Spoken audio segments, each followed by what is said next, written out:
ก็ความสุขสันต์บางคนก็สถานไปฝันถึงวันนี้มาพ่อแม่อยากมีตัดคิดก็เดินศึกษาช่วยเป็นภาระทุกอย่างให้สมดังปรารถนาให้ผู้สมโลสมภาพสมดังอุราน้องเพื่อนผู้ควรงามฝากเข้ามาให้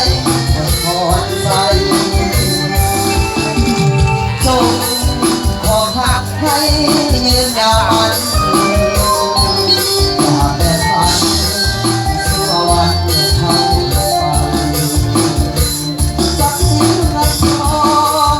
ขอจงอย่าน้อมหลั่งไหลแม้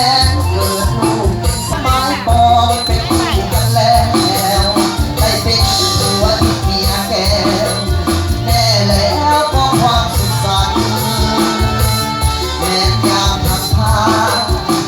ไปอภัยให้กัน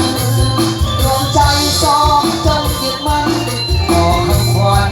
หัวเดียวเมียเดียว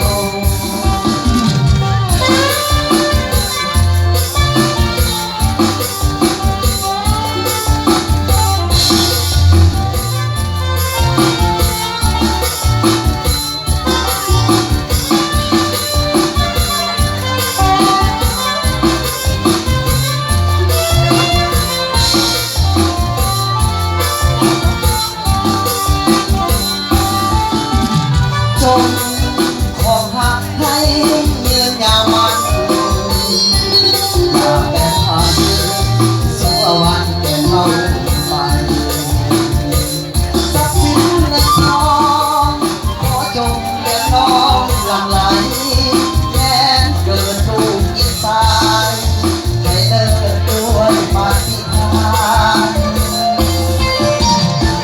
วันนี้ทั้งสองน้องไม้ปองเป็นคู่กันแล้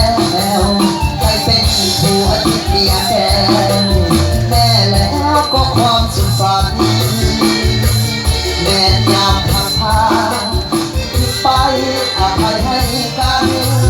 ดวงใจสองจงยึดมั่นต่อคำขวัญหัวเดียวเมียเดียว